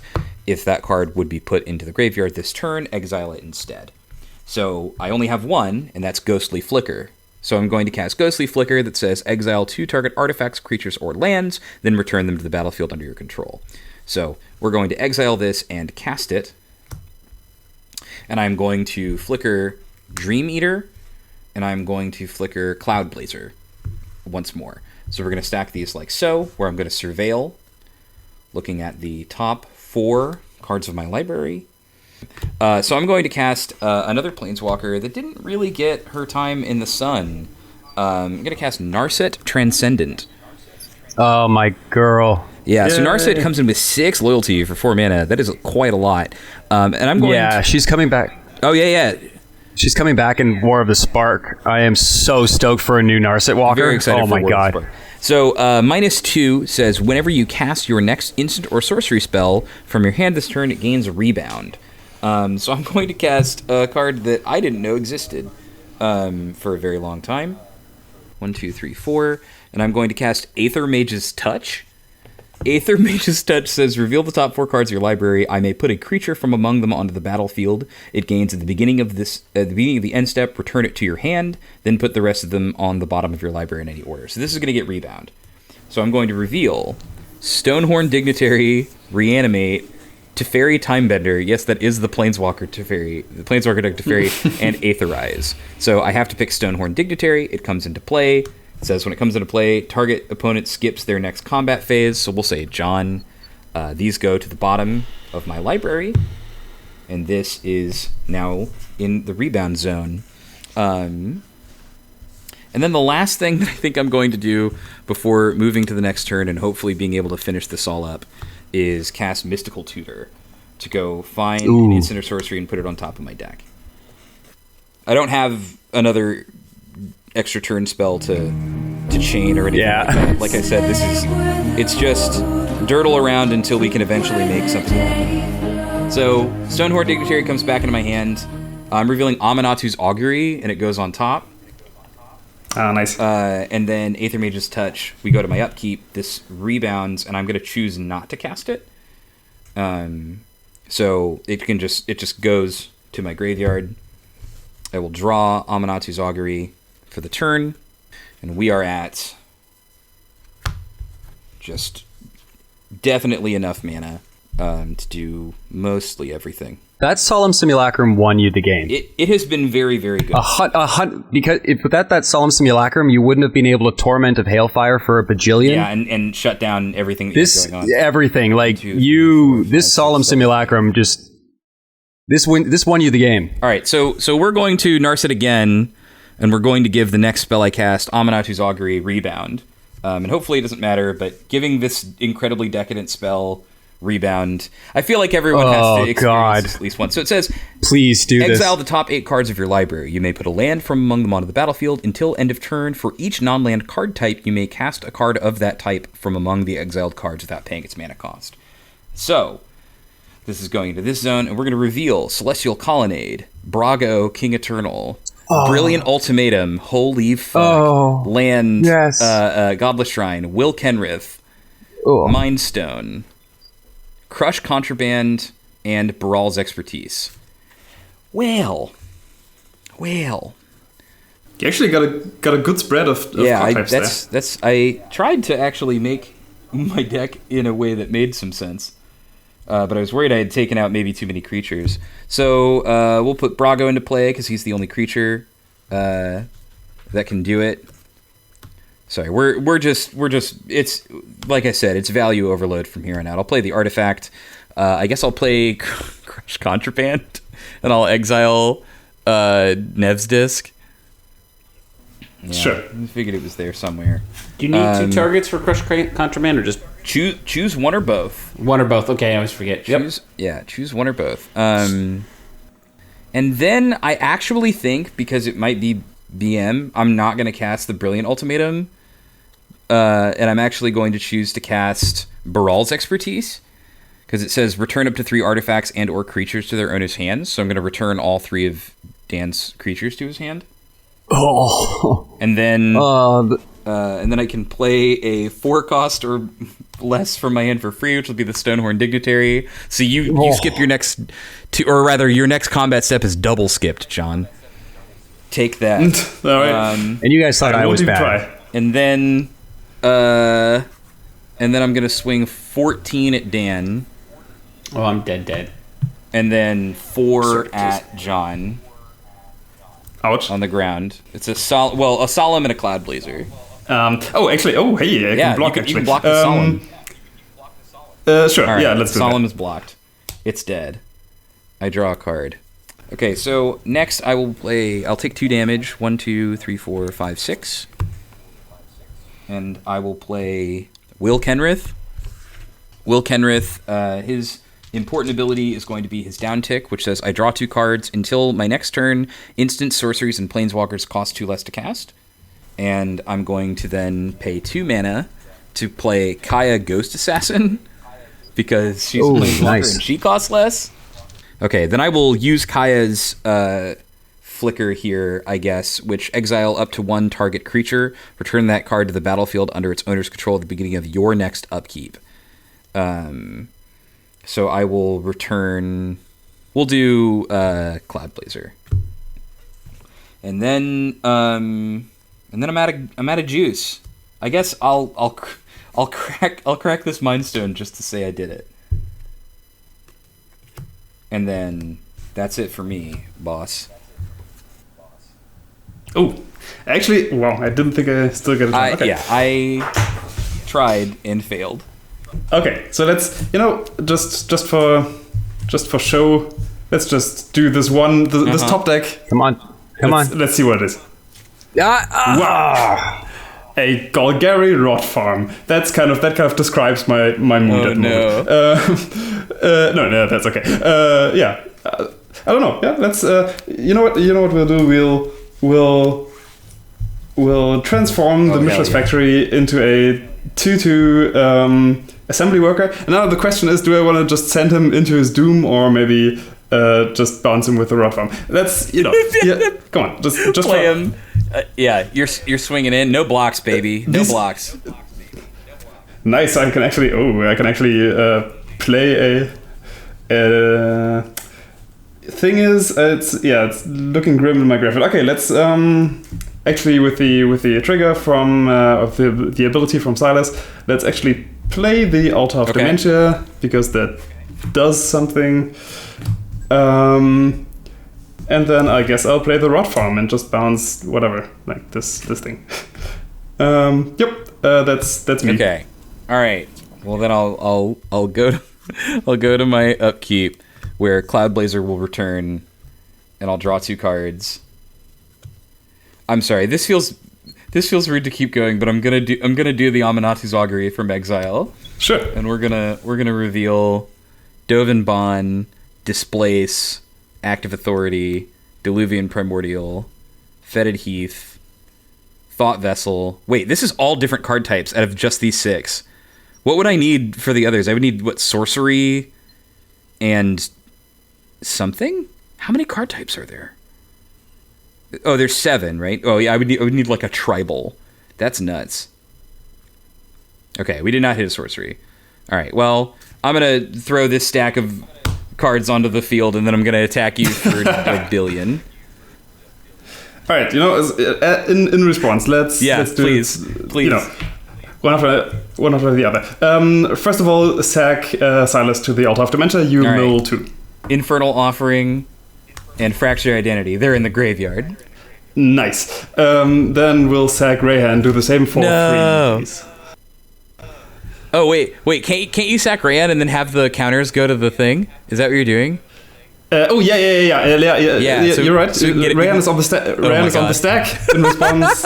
Okay. Make the assembly All right, worker. well, Nice. I'm getting rid of Hallowed Burial and 2 lands. All right. Don't make me do it. Don't make me do it. I mean, it's almost sad to see the assembly worker just walk into the Altar of Dementia, but after all that one assembly worker is done. All right. Well, goodbye. So for 5, to Teferi, Aetherize, Clever Impersonator, Cackling Counterpart, and Halimar Depths. They're all gone. They're all gone. Cool. Right. Yeah, and that's Good Hey, GG's, everybody. I'm sorry for playing slow. There's a lot of stuff to go on with, and yeah, congrats to Nathan for winning our first ever game 1 of a game 2 of a game 2 series. So ends another fantastic, incredibly hilarious, perfect, handsome, beautiful, fun, amazing game of Friendetta. But it doesn't have to end just yet. If you haven't seen all of the episodes, you can click on the playlist here, and you can see them all. You can watch them in any order, because you're watching this desynced from time, pre-recorded anytime that you like. Or if you've seen them all, then maybe you can see them all again, or find a friend and watch them together with those, maybe a play group. Anyways, this show and all of my recordings and all of my creations, rather, are powered by Patreon. You can see the patrons scrolling by your screen right there. Friendetta uploads every single Monday, whether it's very early or in some cases very late. But either way, if you're watching this on a Monday, then that means you are one of the first people to see it. If you're watching it later in the week, it means you have only a few short days until the next installment. I'm Scarizard. We are the Friendetta crew, and I appreciate your watching, and I hope that you have a fantastic day. We'll see you next week.